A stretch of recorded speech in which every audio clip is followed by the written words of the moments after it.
Fala pessoal, tudo bem? Acabei de atender uma paciente com dor de cabeça, uma dor de cabeça há aproximadamente 15 anos.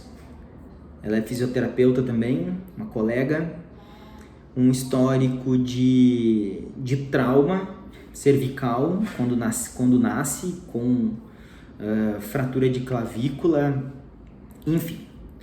Por que eu estou citando esses dois pontos, né? Porque quando a gente tem uma dor de cabeça crônica por anos e o paciente ele tem bons hábitos, ele faz exercício, não tem um input psicossomático tão grande, a gente precisa levar em consideração fortemente as relações nociceptivas, de dor nociceptiva. E para isso a gente precisa analisar, estudar, avaliar a parte de funcionamento estrutural, né? A estrutura. E por que eu falo do trauma? Porque os traumas, eles são aquilo que mais favorece o mau funcionamento estrutural, principalmente da coluna vertebral. Mau funcionamento em que sentido?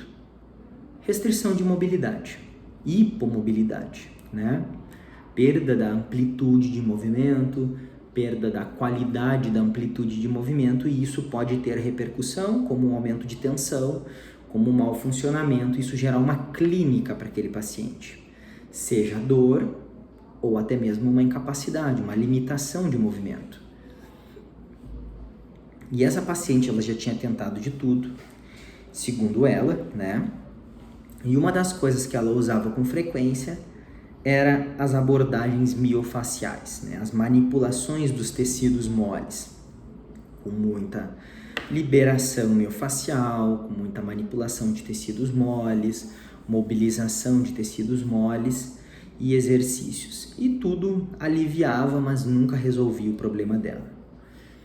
E aí o que aconteceu? Hoje eu atendi ela, o retorno dela, fazem 15 dias que eu atendi, e ela teve uma melhora sensível. Ela disse que não tinha experimentado nenhuma melhora parecida com o que ela experimentou. E ela apresentava um quadro de dor cervical com pressão na base do crânio, com irradiação principalmente para fundo do olho.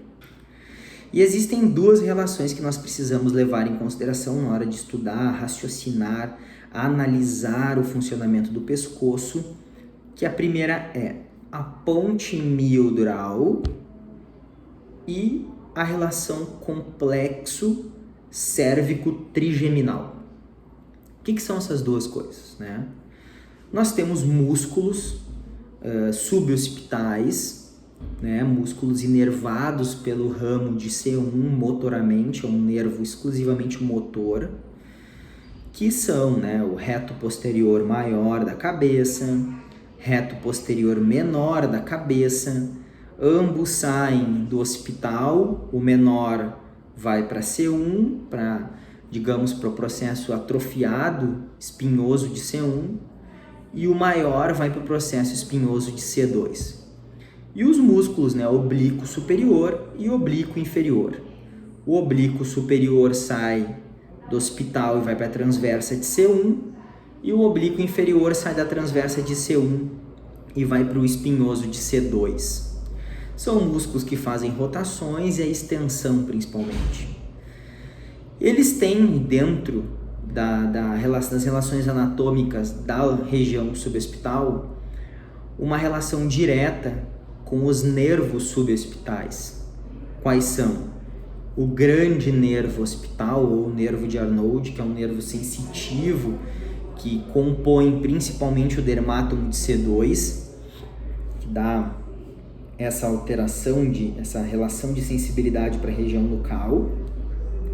Outros nervos, como o nervo occipital terceiro, o tertius, enfim, são nervos que fazem parte da divisão primária posterior. E esses nervos, eles se relacionam diretamente com esses músculos subitais, eles podem ser comprimidos e a partir daí gerar uma clínica de dor irradiada para a região, com pressão, alteração de sensibilidade ou exclusivamente dor por conta dessa irritação. Mas a ponte miodural ela existe, ou melhor, ela caracteriza uma relação que existe desses músculos subocipitais que eu acabei de citar para vocês com a dura mater, né? A dura mater é uma membrana neuromeníngea que, assim como a pia mater e a aracnoide, elas revestem o sistema nervoso central, e a dura mater, inclusive, ela provê o revestimento próximo à raiz ou até a raiz dos nervos. Ou seja, nós podemos ter uma relação de dissipar tensão entre uma estrutura neurológica com músculos. E isso pode fazer com que nós tenhamos relações de excesso de tensão por uma disfunção de um segmento sobre o outro. E que nós devemos considerar essa relação na hora de nós tratarmos as desordens cervicais, principalmente que irradiam para a cabeça.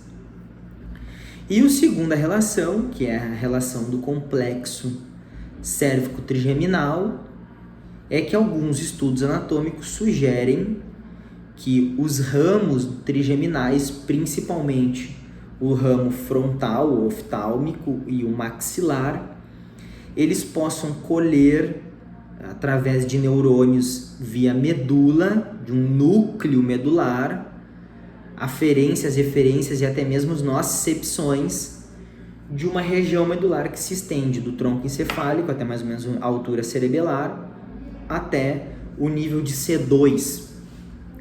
E como nós sabemos que existe uma relação íntima de funcionamento da coluna cervical, vértebra, articulação, divisão primária posterior que inerva as relações locais, a divisão primária anterior que inerva os que tem relação com os plexos e os nervos periféricos, com o sistema nervoso central diretamente, a gente pode ter trocas de informações dessas estruturas cervicais que não funcionam bem e podem emitir algum tipo de alteração ou de mau funcionamento para esse conjunto de relações neurais e gerar dor, aquelas clássicas de cabeça para fundo de olho, para a região temporal, que o paciente sente que está espremendo a cabeça.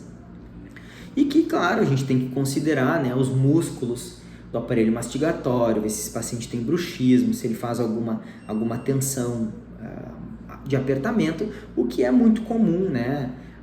Os quadros complexos e multifatoriais, tudo estar relacionado. Mas para esse olhar de base do crânio, a gente precisa atentar principalmente para essas duas relações, da ponte miodural e do complexo cérvico-trigeminal. E a gente trata e diagnostica como isso, né? Diagnosticamos através do mau funcionamento das estruturas locais, a perda de mobilidade articular, que a gente avalia a coluna cervical alta com um teste de flexão máxima com rotação, né? E as amplitudes passivas e ativas de movimento em rotação, principalmente para a coluna cervical alta. A palpação dos músculos subocipitais, né? A localização dos músculos, a capacidade desse músculo em adaptar a tensão, em voltar ao seu estado original e se ele reproduz algum sintoma na medida em que ele é apalpado.